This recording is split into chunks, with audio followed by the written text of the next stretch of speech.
Welcome to the Daily Current Affairs by CivicCentre IAS, where we try to discuss the important articles from the Hindu, the Indian Express, and the PIB from the UPSC CSC prelims perspective. Displayed are the list of articles which we are going to discuss in today's video. The first article of the day says that the Chief Election Commissioner Rajiv Kumar on Tuesday said that the assembly election in Jharkhand would be held on time. In this context, let us talk about the relevant aspects. See, the Election Commission of India is a permanent constitutional body established on 25th January 1950. Notably, the establishment of the ECI is in accordance with the Article 324 of the Constitution, which gives the Commission the authority to conduct over the elections in India. Now, if we have to look at the composition of the ECI, see, initially the Commission had only a Chief Election Commissioner, but currently the Election Commission of India consists of a Chief Election Commissioner, 2 Election Commissioners, and the composition has evolved over time. Now, talking about the appointment process, see, this Chief Election Commissioner and the Election Commissioners are appointed by the President of India. Then the President appoints the Chief Election Commissioner and the Election Commissioners based on the recommendation of a selection committee, which consists of the Prime Minister, a Union Cabinet Minister, and the leader of the opposition or the leader of the largest opposition party in the Lok Sabha. Note that the recommendations are valid if there is a vacancy in the selection committee.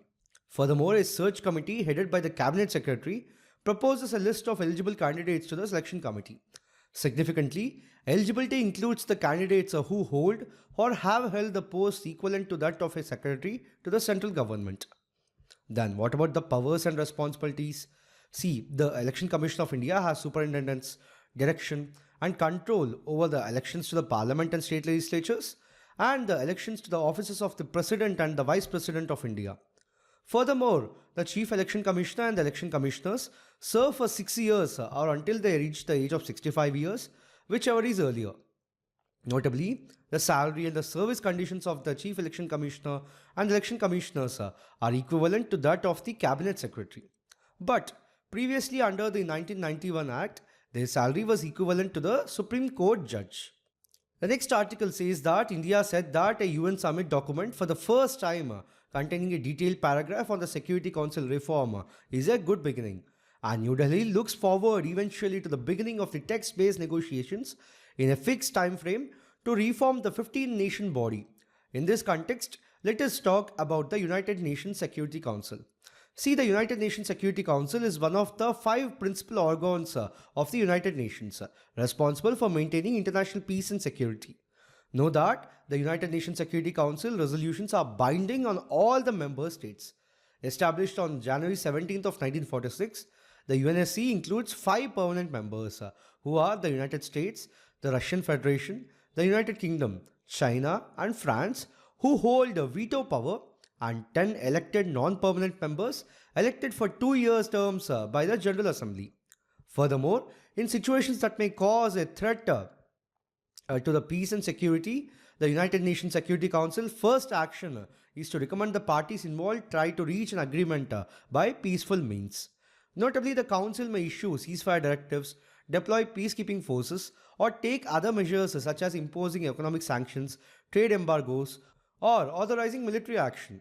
Also, the Security Council fosters negotiations, imposes sanctions, and authorizes the use of force, including the deployment of peacekeeping missions. The third article from the PIB says that, launched on 23rd September of 2018 by Prime Minister Narendra Modi, the Ayushman Bharat Pradhan Mantri Jan Arogya Yojana has been a cornerstone of India's commitment to achieving universal health coverage. In this context, let us talk about Ayushman Bharat Pradhan Mantri Jan Arogya Yojana. See, the Pradhan Mantri Jan Arogya Yojana, launched as part of the Ayushman Bharat initiative under the National Health Policy of 2017, is the world's largest health assurance scheme. Significantly, it provides a health coverage to over 12 crore poor and vulnerable families, offering comprehensive secondary and tertiary care hospitalization benefits up to 5 lakh rupees per family annually. Then, if you have to look at the key features of the PMJAY, firstly, each family is entitled to 5 lakh rupees per year for secondary and tertiary care across the public and private empaneled hospitals. Secondly, over 12 crore families are covered, focusing on the poorest 40% of the population as identified by the Socio-Economic Caste Census of 2011. Thirdly, the beneficiaries enjoy cashless access to healthcare, eliminating the need for out-of-pocket expenses at the point of care. Furthermore, it covers up to 3 days of pre-hospitalization and 15 days of post-hospitalization costs, including the diagnostics, medication, and more. Notably, there are no restrictions on family size, age, or gender, ensuring inclusivity. Also, the beneficiaries can access treatment at any empaneled hospital across India. Then it also covers the 1949 medical procedures across the 27 medical specialties, including free drugs, diagnostics, and lodging during hospitalization. Then, if we have to talk about the expansion for senior citizens, see the senior citizens aged 70 and above will receive free health coverage of 5 lakh rupees per family, regardless of the income.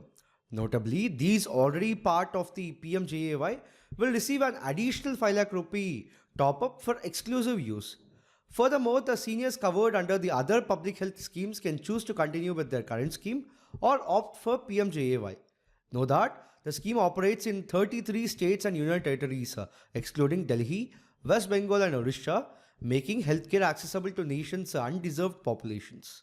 The next article says that the periodic labor force survey for the period between July 2023 and June 2024, released by the Labour Bureau on Monday, reported no major change in unemployment rate. Furthermore, it showed no major change in India's unemployment rate, though there was a slight increase in the proportion of the workers in agriculture sector. Notably, the manufacturing sector did not show any job growth. Despite this, the participation of women in the workforce improved, a point of earlier criticism.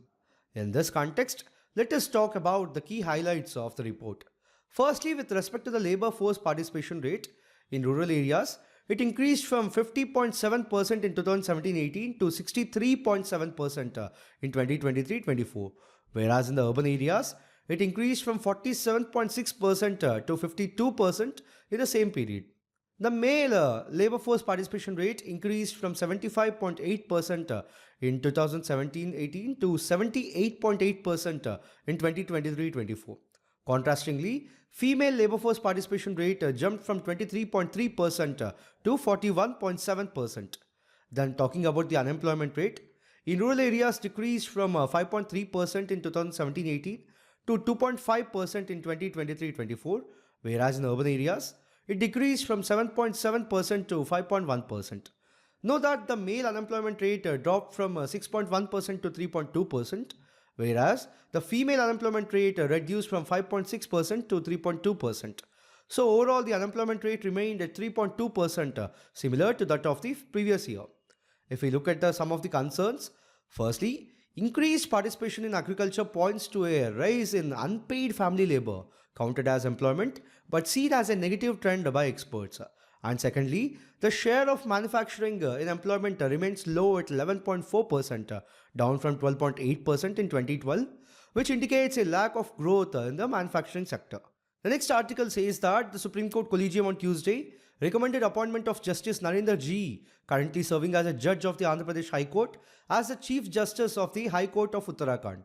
In this context, let us talk about the Collegium system and then about the appointment. Firstly, talking about the evolution of the Collegium system. See, firstly, the first judge's case of 1981, which declared that the primacy of the Chief Justice of India recommendation on the judicial appointments and transfers can be refused for cogent reasons. Furthermore, the ruling gave the executive primacy over the judiciary in the judicial appointments for the next 12 years. Then in the second judge's case of 1993, the Supreme Court introduced the Collegium system, holding that consultation really meant concurrence. Also, it added it was not the CJI's individual opinion, but an institutional opinion formed in consultation with the two senior-most judges in the Supreme Court.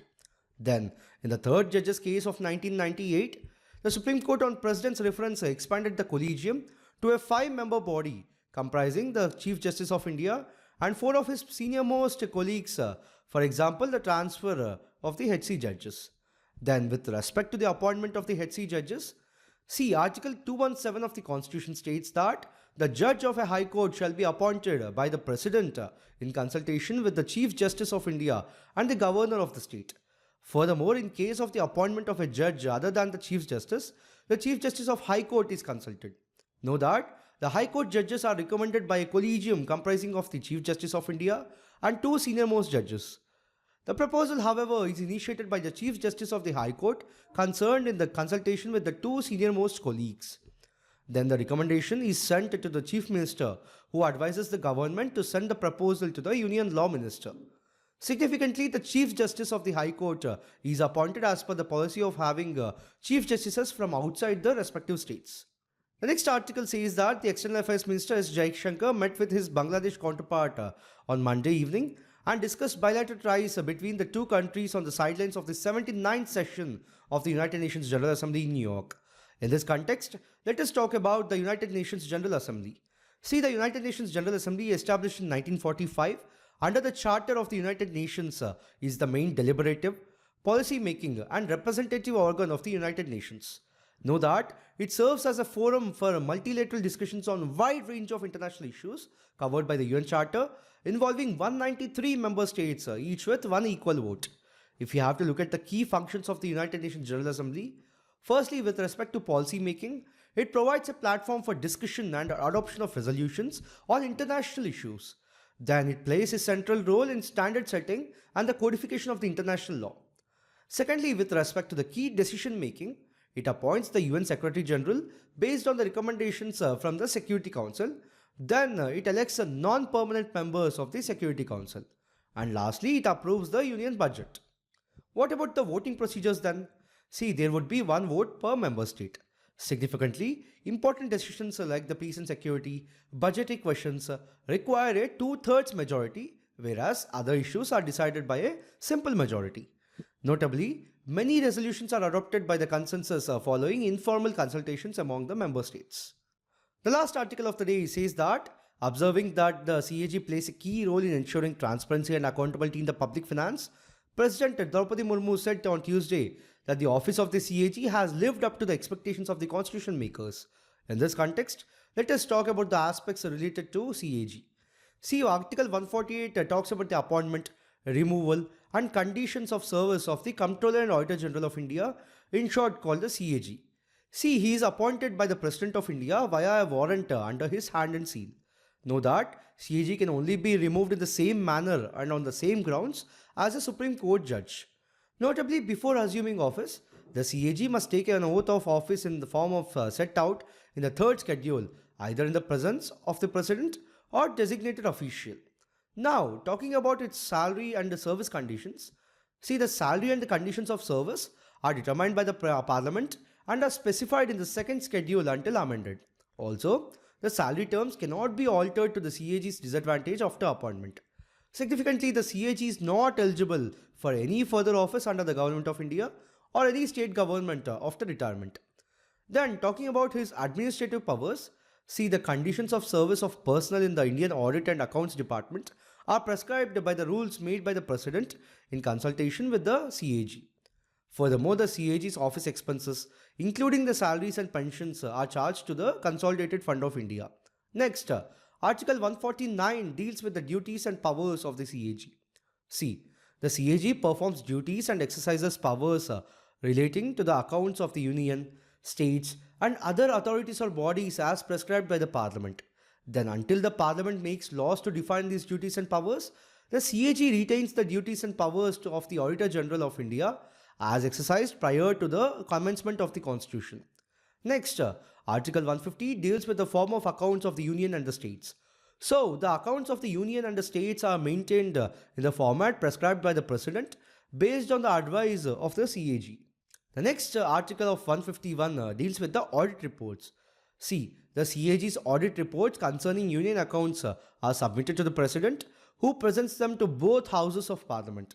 Then for the state accounts, the CAG reports are submitted to the Governor, who lays them down before the state legislature.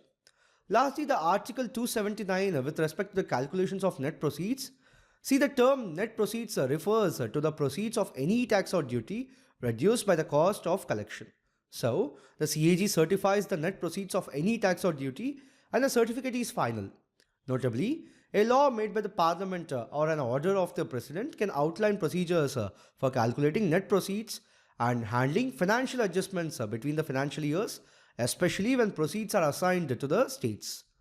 So, in this video, we have discussed 7 articles in total from the Hindu, the Indian Express and the PIB from the UPSC CSA prelims perspective.